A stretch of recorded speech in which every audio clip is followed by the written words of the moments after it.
900 lang naman ang kalamangan ng Aurora. Sisimulan muna ni Demon Kite ang kanyang purple buff. Lamang in terms of level ang mga miyembro dito ng Aurora. Kasi level 2 pa lang pero naglatag na ng kanyang feathered airstrike at Electro final bow. Pero buhay si Edward! Oh, ito na yung sinasabi natin, the walking ambulance from the mom shoes to the hillman of Aurora. Okay, may kita natin dito, Turtle. Retrian? Retrihan battle. Pagaling mag-retry pero level 5. Adidas Demon Kite versus level 4. Carl TC. Papasok nga ba talaga sila? Kanina mapupunta? Carl TC with a retribution for TLPH. And ganun-ganun lang, nakabawi na rin kahit papano ang TLPH. Pero ito, ang specialty ng Estes, kayang tumagal sa team fight. Yeah.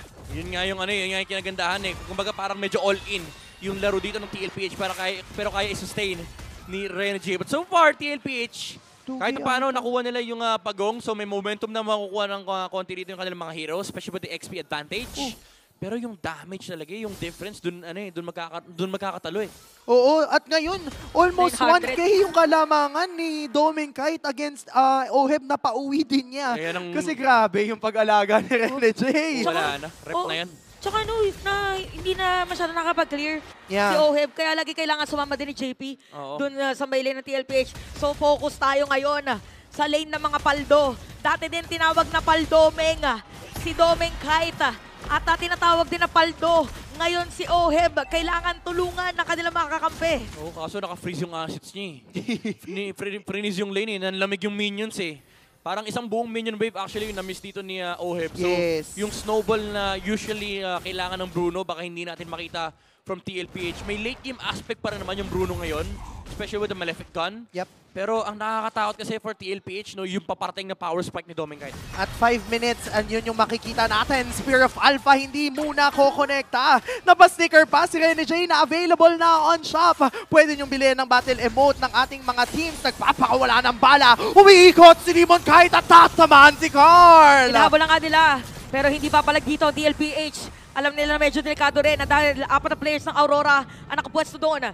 So, Aurora ngayon, 1.2k gold lead against TLPH. Pwede pang pumwesto doon sa Turtle. 900 gold yung lamang ni Doming Kite. So, kaya paano nare-retain niya yung lead? Ang, siguro ang comeback na ng... Uy, kaya lang. Spear of Alpha. Okay, nagkaroon ng information dito na nagamit na yung ultimate ni Carl TZ. Nandun na ng guiding wind. I-reset yung Turtle pero pumasok rin si Sanford. Nagamit na rin dito yung Blessing of Moon Goddess. Grabe naman talaga yung walking ambulance natin. Para talagang galing ng space ngayon. Pero may Electro Final Blow sa mga para Petrify. At patay ngayon si Renegade. Kalatan na yung buhay ng Turtle habang si Oheb. Dito nabili naman Edward! Counter na figure out. Napatay din si Oheb pero si Edward ay patay din. 2-for-2 exchange. Makukuha nila yung Turtle, kaya lang babagsak na naman si Oheb. So, yun yung masakit. Kahit nanalo sila sa objective fight, doon sila malulugi kasi nakuha yung purple, may babagsak Pantora sa may baba. 2 cores yung napabagsak ng Aurora, kaya kahit napasa kamay ng TLPH, napapabagal nila yung farming ng mga damage dealers ng kanilang kalaban. Napakainit talaga ng lane dito sa may bottom lane. Mamaya ang mangyayari dyan si Demon Kite na probably yung manggagaling dun sa may bot. Tapos lagi nang kasama si Doming Kite sa team fight. So 1.1k pa rin na gold lead para dito sa Aurora. At kita natin ngayon sa Infinix Handcam. Nandito na. Relax lang yan. Estes yung gamit niya. Lapit ka. Heal. Walking per skill yan eh. Oo. Ano yan? Eknalugma. Alam mo yung Eknalugma? Eknalugma. Ipagtinig mo sa front mirror mo. Teka lang, Sanford! Okay, papasok dito si Sanford. Pero naka-ready. Classic Ube strategy for Aurora. And gamit pa yung skin na sa blacklist. Tama. Kaya nga anong Ube Express? Ang original na Ube Reign Supreme. Tama. At ngayon, yung Ube talaga na meron yung Aurora yung pinapakita nila. Kasi Ube din naman yung version ng TLPH. Kaya lang in terms of rotation, nauuna talaga. Napabili na nga ng Antique Kiras si Demon Kite. Kayang-kaya na niyang harapin kahit sino pa sa kanila.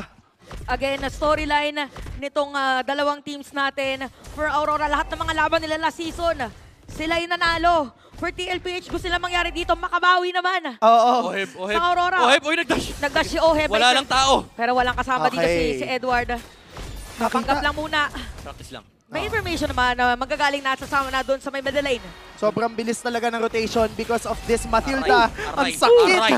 Tinamaan ng bala, tinamaan ng bat, at ngayon, Turtle ang pinupuksa ng Aurora. Oo, double whammy. Yung naging damage kay Oheb. Lilipad dito si Card TZ at lumipad na nga rin dito si JP. Okay, tinatawag kami papunta. Habang nasa may likod, si Sanford, hinahabol dito si Dominic Kind. Flicker out para dito kay Rene J Turtle. kasi kailangan niya na heal. Habang si Timo Kind makakakuha dito, Turtle meron mag-kill against Card TZ. And ngayon, ate mo Chantel, unti-unti nang rumaragasa ang ube ng Aurora 2K gold lead.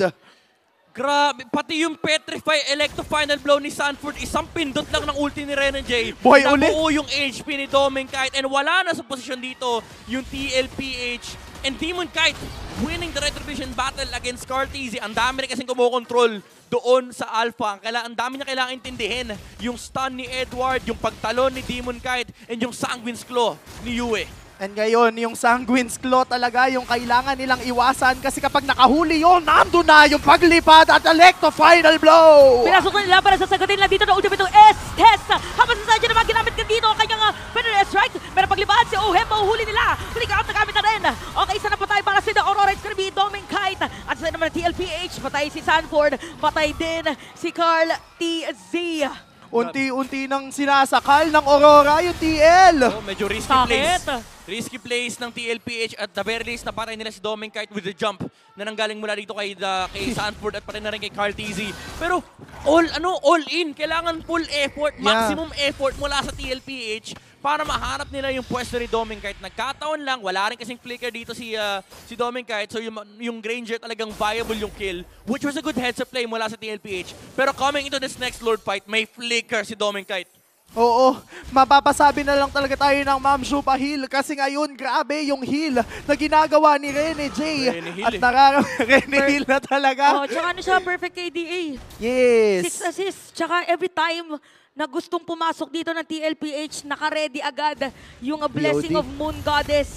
Kaya medyo naiilang lang din. So, may information yata.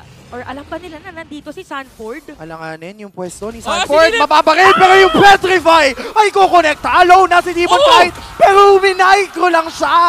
Nagamit na ng mga lahat at nabawi pa nga biglang nabaliktad dito ni Dominic Kite.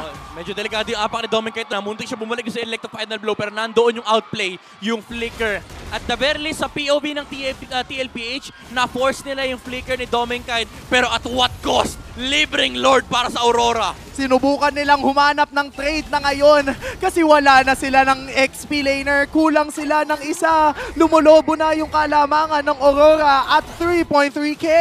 Para sisirain na rin ang tore ng TLPH ng Aurora dito sa may bottom lane.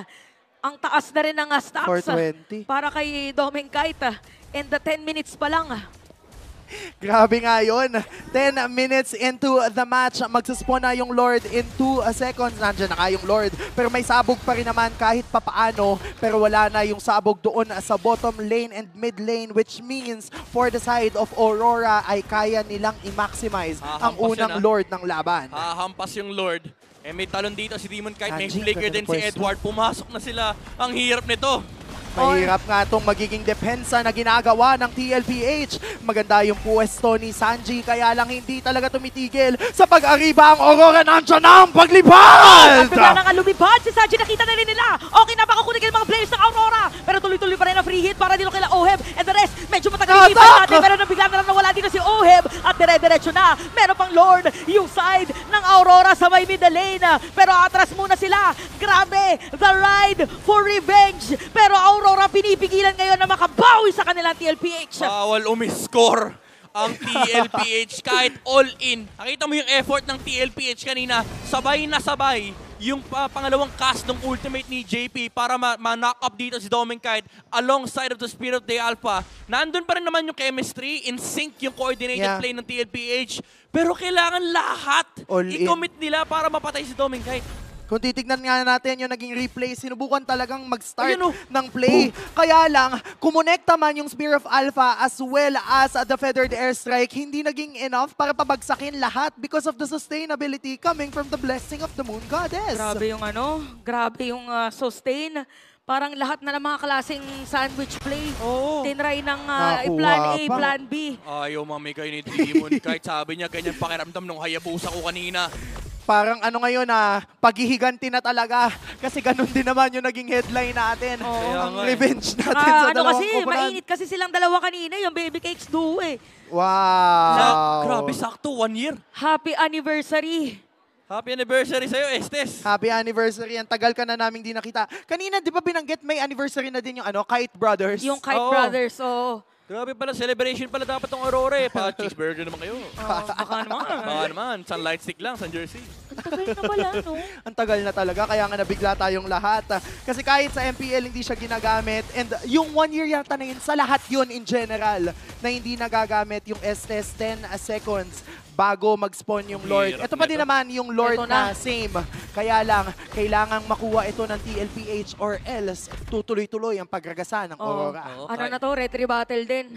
Kahit same Lord lang yan, ang problema sa mid lane pupunta yan. Yeah. Bukas yung mid ng TLPH. So medyo kailangan nila mag-all in dito, Sanford. Nahatak. Naghahanap ng angulo. Oh. Kaso binakabaril na ni Doming kahit lahat. Bad trip na siya eh.